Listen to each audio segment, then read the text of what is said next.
Hello दोस्तों, नमस्कार। आप सभी कैसे हो? आपको आज अच्छे होंगे। तो फिर से मैं आ चुका हूँ एक नई कहानी के साथ। और आज हमारे साथ गोंडा जिले के किसान मोर्चा के अध्यक्ष विद्याभूषण द्विवेदी जी। आज गोंडा जिले की जो राजनीति है, पिछले अगर हम कई दिनों से बात करें तो कुछ बड़ा उलटफेर भी देखने को मिला है, चाहे वो भाजपा के जो नई लिस्ट आई है उनमें पदों पर हो या फिर राजनीति में, और 2027 का चुनाव भी है। तो उस लिहाजे से भी लेकर हम हर मुद्दे पे बात करेंगे। तो सर, आपका बहुत बहुत स्वागत है। आपका भी बहुत बहुत स्वागत है भाजपा कार्यालय पर। तो सर, सबसे पहले तो जैसे कि आज आप राजनीति में एक बहुत ही उच्च और धरातल से जुड़े हुए नेता माने जाते हैं, लोगों के अक्सर बीच में रहते हैं और एक नेता की छवि में आपके लोगों के बीच में आपकी बहुत अच्छी पहचान है। लेकिन अगर हम बात करें आपके बचपन की, आपके शुरुआती दिनों की, तो आपकी जो एजुकेशन थी वो भी गांव से थी या फिर सिटी से? मेरी माताजी और मेरे पिताजी दोनों अध्यापक थे। हाँ। और मैं सरजू कन्या पाठशाला, हमारी माताजी पढ़ाती थी प्राइमरी स्कूल में। अच्छा। तो उसी में मेरी प्राथमिक शिक्षा हुई माताजी के साथ। कक्षा 5 तक मैं वहाँ प्राइमरी स्कूल में पढ़ा, सरकारी स्कूल में। कक्षा 6 से मैं सिटी मानटेसी स्कूल एक हुआ करता था, अभी भी है, वहाँ पर हमने कक्षा 8 तक की शिक्षा ली। और कक्षा 8 के बाद मैं कक्षा 9 में फखरुद्दीन अली अहमद इंटर कॉलेज है अपना, GIC इंटर जी। कॉलेज, उससे मैंने 9th और 10th किया। और 11th और 12th में मैं शहीद आजम सरदार भगत सिंह इंटर कॉलेज में रहा। और उसके बाद जो है छात्र राजनीति के कारण मेरे पिताजी ने हमको जो है लखनऊ भेज दिया कि मैं राजनीति ना कर सकूं, पढ़ाई करूं।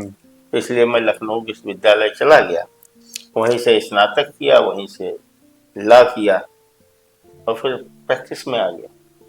तो सर, जैसे कि अभी आपने कहा कि आपके जो घर वाले चाहते थे कि आप राजनीति में नहीं आए, और आज आप एक प्रमुख जो है राजनेता ही बन चुके हैं। मेरे पिता एक सामान्य किसान परिवार से थे।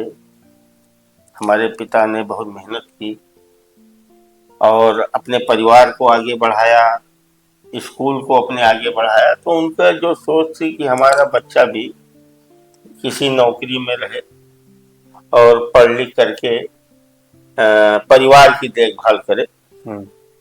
तो उनकी सोच अलग थी। हम थोड़ा दूसरे सोच में हमको प्रेरित किया कुछ घटनाओं ने।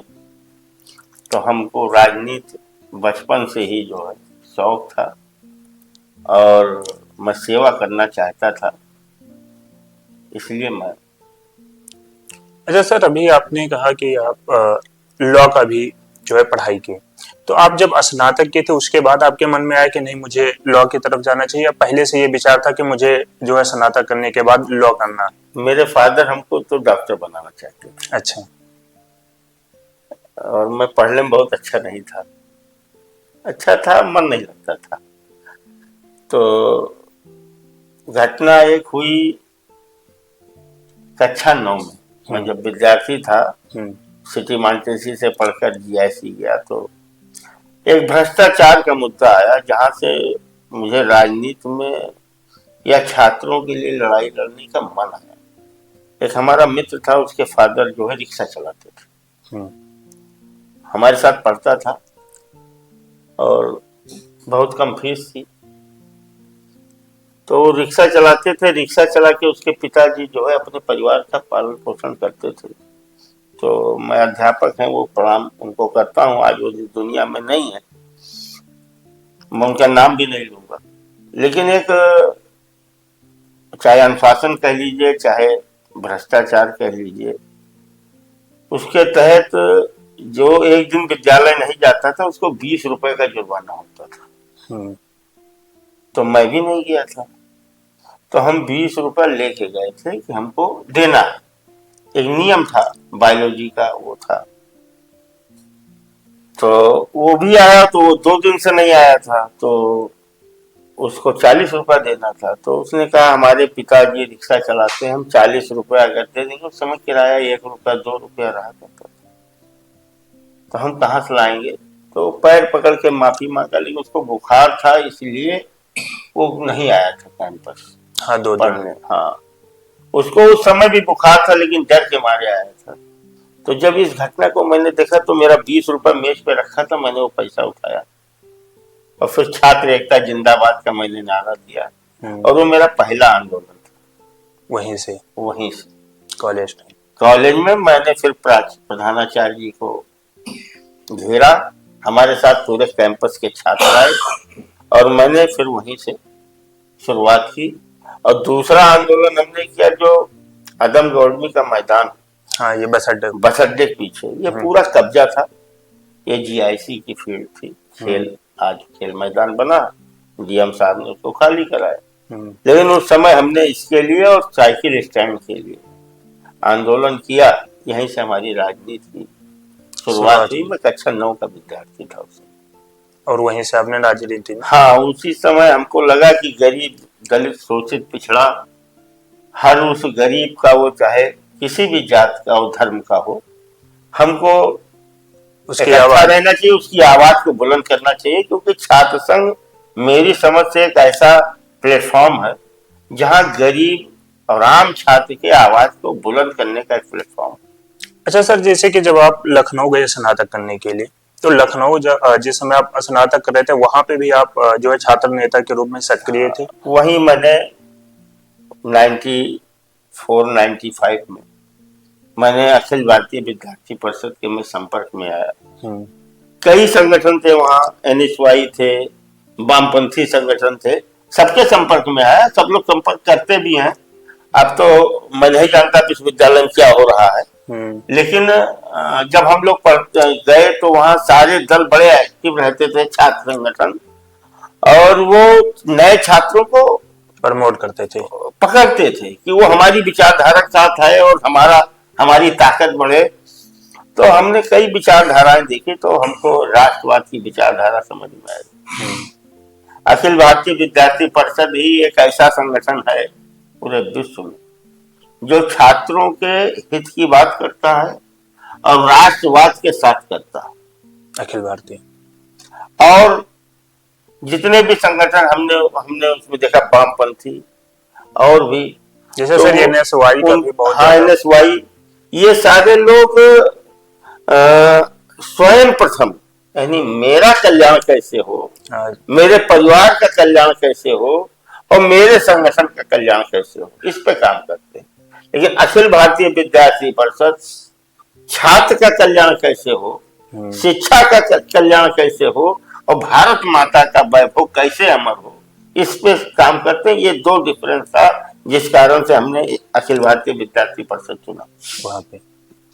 तो सर फिर आप राजनेता के रूप में उभर रहे थे, आपके अंदर वो लीडरशिप वाली एक छवि भी थी, तो आपके मन में ये विचार कहाँ से है कि नहीं अब मुझे लॉ करना है, मुझे कानून की पढ़ाई करनी है? देखिए, राजनीति तो कानून, एक सिक्के को 2 पहलू। जिसको कानून नहीं आएगा वो जनता की सेवा क्या करेगा?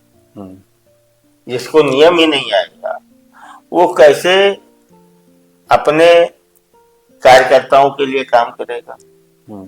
क्योंकि सारा सिस्टम भारत में संविधान से चलता है। देश संविधान से, आईपीसी, सीआरपीसी और संविधान के दम पर, संविधान के उस पे चलता है। तो इस कारण से हमने अपने पिताजी से कहा, वो एमबीबीएस हमको कराना चाहते थे, तो मैंने कहा कि मैं 10 साल में भी पास नहीं कर पाऊंगा एमबीबीएस, क्योंकि बड़ी गरीबी थी हमारे घर में। फादर ने हमारे बड़ी गरीबी देखी थी।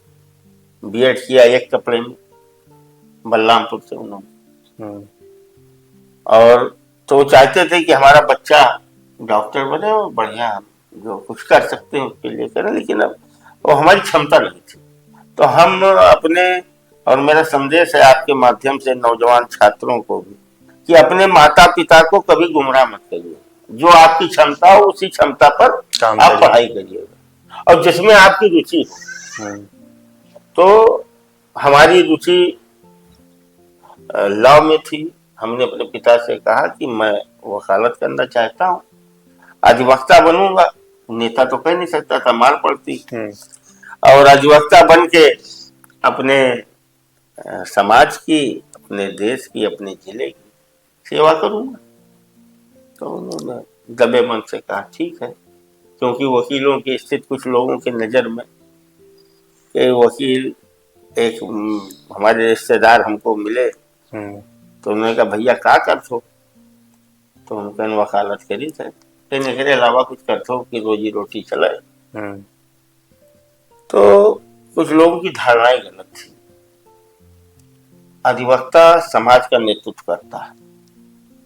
आज पूरे देश की आजादी से लेकर के और आज तक अधिवक्ताओं ने जो चाहा वो देश में हुआ।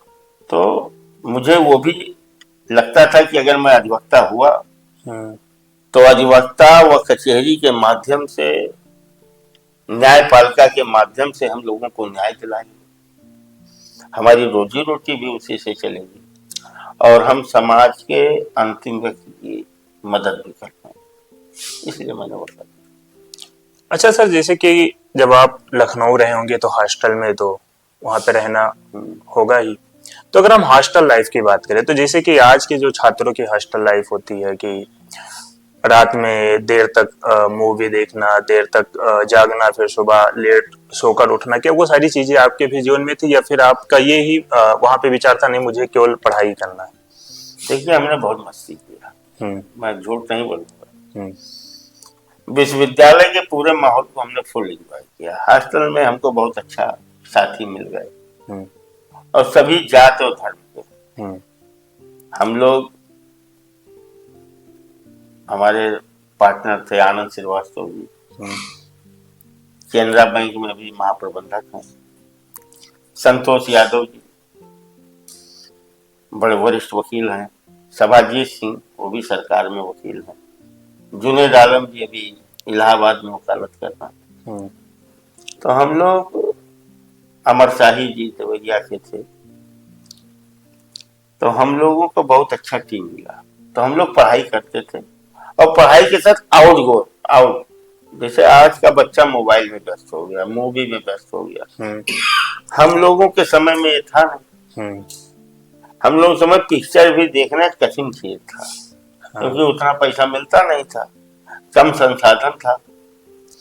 तो हमने जब लखनऊ की शुरुआत की तो बहुखंडी मंत्री आवास है, अच्छा लखनऊ, तो मैं एंट्रेंस एग्जाम देने गया लखनऊ विश्वविद्यालय का, तो वहीं पे मैं रहा और मैंने परीक्षा दी, मेरा नाम आया, एडमिशन लिया तो कहीं और विकल्प था नहीं, तो वहीं मैंने शुरुआत किया। पहले हॉस्टल थोड़ी समस्या से मिलता था, तो बच्चे बहुत थे विश्वविद्यालय में, इतने स्कूल नहीं थे उस टाइम, तो बड़ी समस्या थी। तो मैं करीब 6 महीना वहां रहा। 6 महीना बाद मेरा मन खिन्न हुआ, क्योंकि पढ़ाई थोड़ा हमारी हो नहीं पा रही थी, और उस जिस दिन मैंने छोड़ा तो मेरे जेब में 10 रुपया था, तो होल्डार और एक बक्सा, टीने का बक्सा था हमारे पास, वो बक्सा और होल्डार में लाद करके और बहुखंडी मंत्री आवास से आईटी चौराहा तक पैदल गया। पैसा मात्र 10 रुपया था मेरा। वहां से 2 रुपया किराया था इंजीनियरिंग कॉलेज चौराहे का, न्यू कैंपस में हम लोगों की लॉ फैकल्टी थी। तो वहां मैं टेम्पू किया गया, फिर भूख लग गई तो 2 रुपए समोसा लिया और 2 रुपए की चाय पी, और एक गंदी आदत थी मसाला खाने की मैं उस समय 1 रुपए का संजोग खाया, और फिर मैं पैदल गया तो यही जिसका नाम लिए लोग मिले, हॉस्टल में हमारी एंट्री हुई, रहना शुरू किए। और हम लोगों ने जब एबीवीपी में काम किया तो इतना काम रहता था, डिबेट का कार्यक्रम होता था, अभियान दिए जाते थे, तो उसी में हम लोगों का पूरा दिन बीतता था कि कैसे छात्र जोड़े जाएं, पढ़ाई की कैसे चिंता हो, लाइब्रेरी कैसे हो। हम तो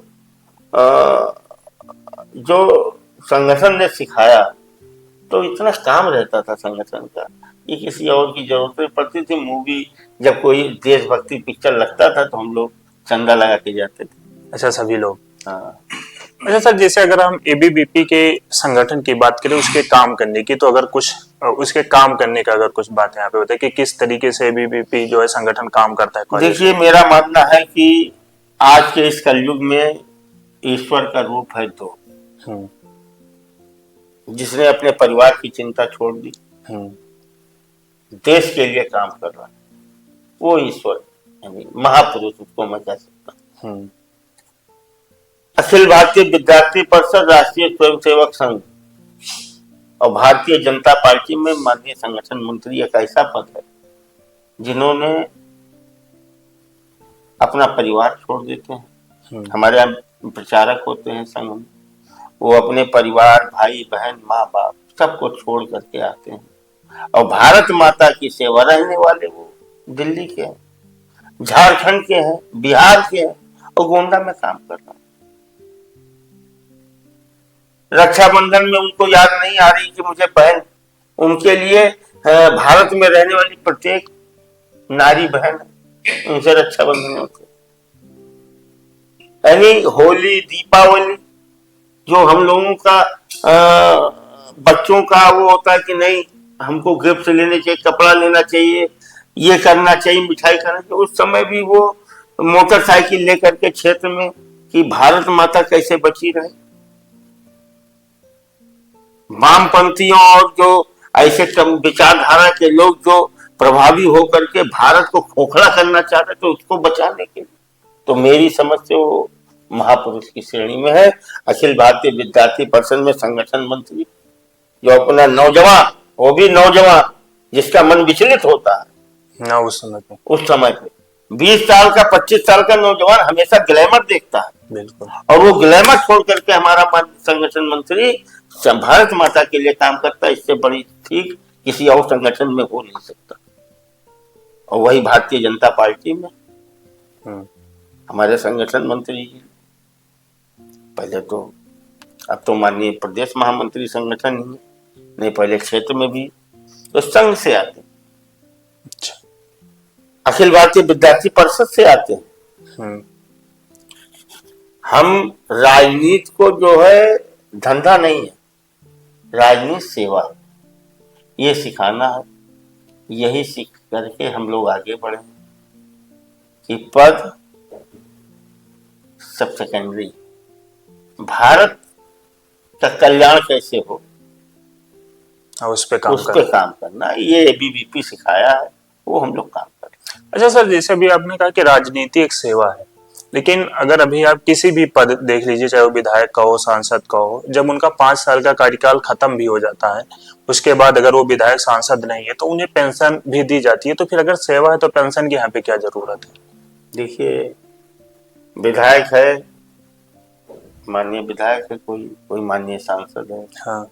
तो जब वो जीतता है तो क्षेत्र में जाता है ना, उसके दरवाजे पे लोग 150 लोग, 200 लोग आते हैं, उसके विधानसभा के सांसद के पूरे जिले से, तो उसको चाय पिलाना, पानी पिलाना, उसकी जिम्मेदारी है कि नहीं है? कि किसी के भी दरवाजे से, मेरे दरवाजे पे 4-6 लोग आते हैं, मैं छोटा कार्य करता हूँ, लेकिन मेरे दरवाजे जो आएगा, क्या जो भी मेरी यथाशक्ति होगी उसको गुड़ भेली खिलाएंगे। बिल्कुल।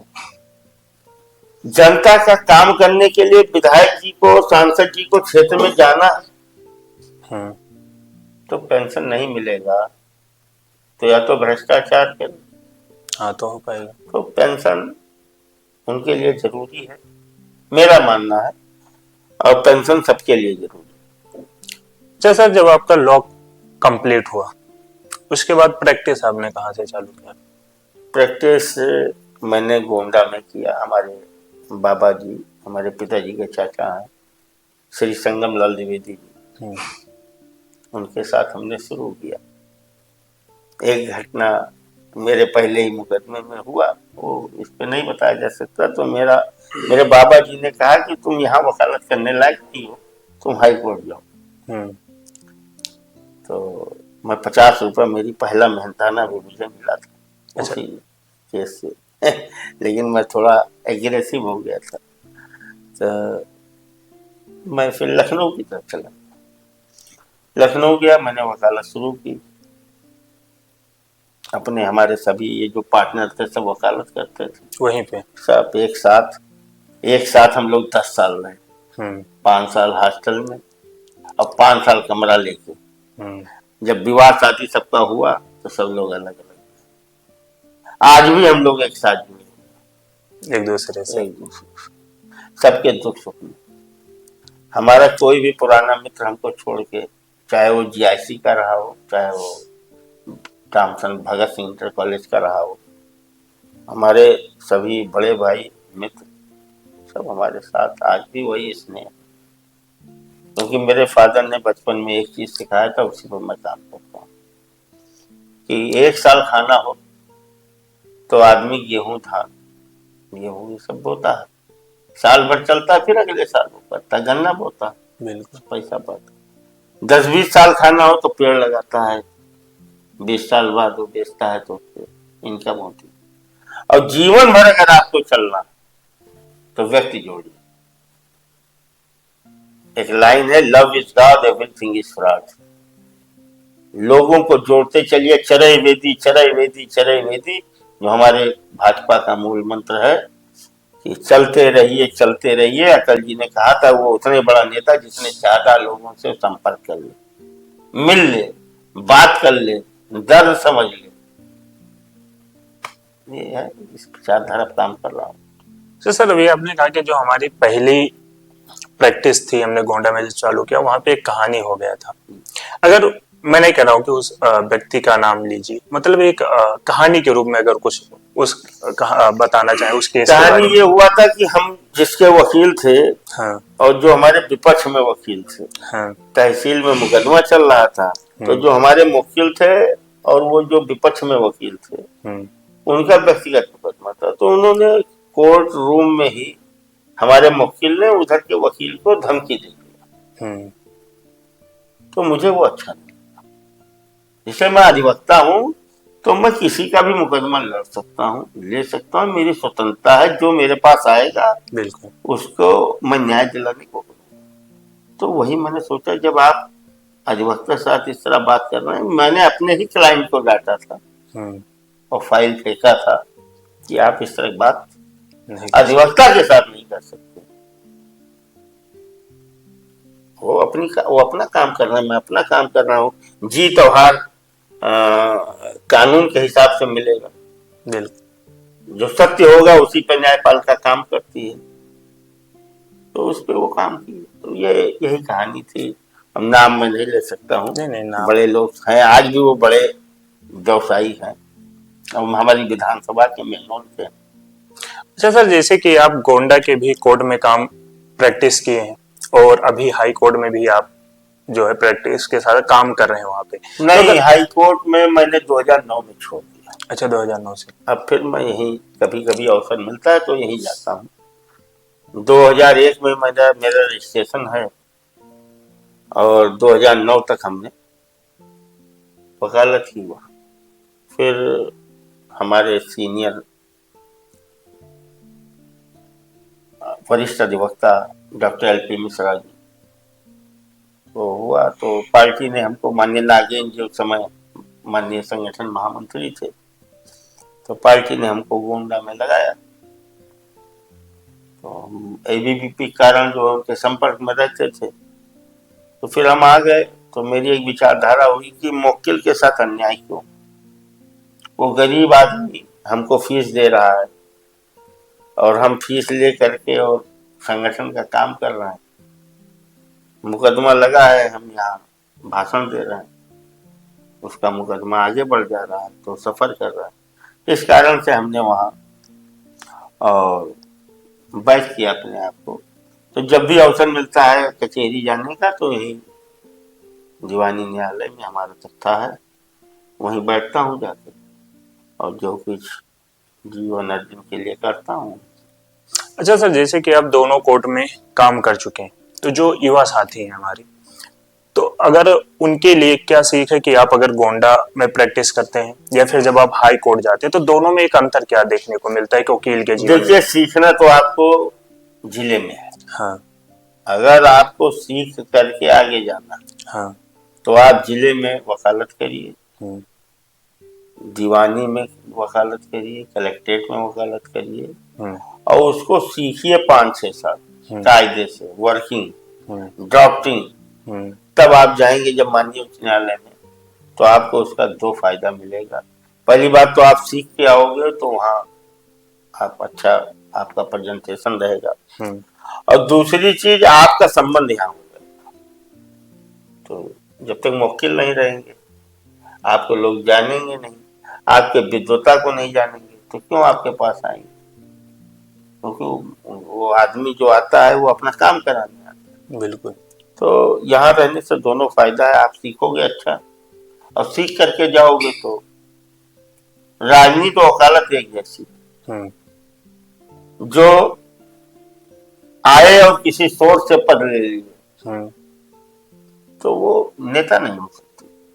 यानी मैं ये नहीं कहता हूँ कि नहीं हो सकते, वो बहुत बड़े पद पर जा सकते हैं, लेकिन जो संगठन की रीति और नीति है, आप मंडल में काम नहीं करोगे, बूथ पे काम नहीं करोगे, युवा मोर्चा में, किसान मोर्चा में, महिला मोर्चा में, पिछड़ा मोर्चा में, अनुसूचित मोर्चा में काम नहीं करोगे, तो आप भाजपा में बड़े पद पर आओगे तो कैसे करोगे? बहुत वर्किंग। ये यही वकालत में आप नीचे सीख के जाओगे तो बड़ा, तो यही अंतर। अच्छा सर, जैसे जब आप लोग केस लेते हो एक वकील, तो ये चीज तो पहले से पता होती है ना कि क्या सत्य है इसमें, क्या गलत है, लेकिन फिर भी जो बंदा मतलब दोषी होता है उसका भी केस लगातार लड़ते हैं कि नहीं हम आपको जीत दिलाएंगे। देखिए, गलत और सही का फैसला ईश्वर करता है। हाँ, कभी कोई अपराध मान लीजिए है तो किन कारण से होंगे, हम आपराधिक पक्ष में नहीं, अपराधी को सजा मिलनी चाहिए, हम्म, किसी भी जात और धर्म का। हम्म, लेकिन अपराध से आप घृणा करिए, अपराधी से नहीं, उसको सुधारा भी जा सकता। हम्म, और कानून और वकालत का जो दांव पेच है वो अलग।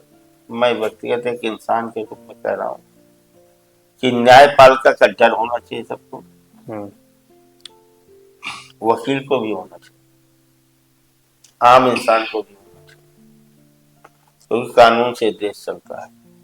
बिल्कुल। और हम लोग ज्यादातर केस इसी तरह लेते हैं कि भैया ये ठीक है, इसमें कानून ये कहता है, उसको समझते हैं, और आप मुवक्किल को सही चीज बताते हैं, इसमें ये होगा, अगर आप लड़ना चाहो तो भाई मैं बैठा ही हूँ, हाँ, हमारा तो काम वही है। हमारा काम वही है, लेकिन इसमें ये हमको संभावना दिख रही है होगा, ऐसा है। अच्छा सर, कभी कोई ऐसा केस हुआ है कि जिसे आपने ले लिया उसके बाद विपक्ष के द्वारा आपके ऊपर धमकी और आरोप मतलब दबाव बनाने की कोशिश की नहीं गई हो नहीं, ये कि? सब नहीं होता है, हाँ, ये सब नहीं होता है। एक घटना हमारे जीवन में है, मैं हाई कोर्ट में वकालत कर रहा था, हाँ, तो पुराने हाई कोर्ट में गेट नंबर 3, तो एक बुजुर्ग आदमी थे, वो बैठे थे, खुद परेशान थे, किसी वकील ने ले लिया होगा, उसका नकल नहीं मिल रहा था, उसका आर्डर हो गया था, उसको शायद किसी ने गलत बता दिया था, हमारे तरफगंज का था, अच्छा, तो वो गोंडा की भाषा में बोल रहा था, तो हमको दया आ गई, हमने कहा बाबा बताओ क्या दर्द है? तो कहीं भैया हमारा लड़का रहा मुकदमा लिखता है और हमारा जज साहब डरवे नहीं करता है। हम्म, तो चूंकि उस मुकदमे से एक मुकदमा पहले बाद में मेरा मुकदमा था, और मैंने जब उसने बताया तो मैं जान गया कि उसमें आर्डर हो गया, तो मैंने उसको बता दिया कि उसमें आर्डर हो गया, स्टे हो गया, माननीय न्यायालय ने कर दिया। तो बहुत खुश हुआ, उसने कहा हमारा नकल साहब निकलवाए दो। तो नकल जो वकील होता है, जो अधिवक्ता होता है, जो वकालतनामा दाखिल वही निकाल सकते हैं। तो मैंने कहा अपने वकील से कहो, तो कहीं बाबू बहुत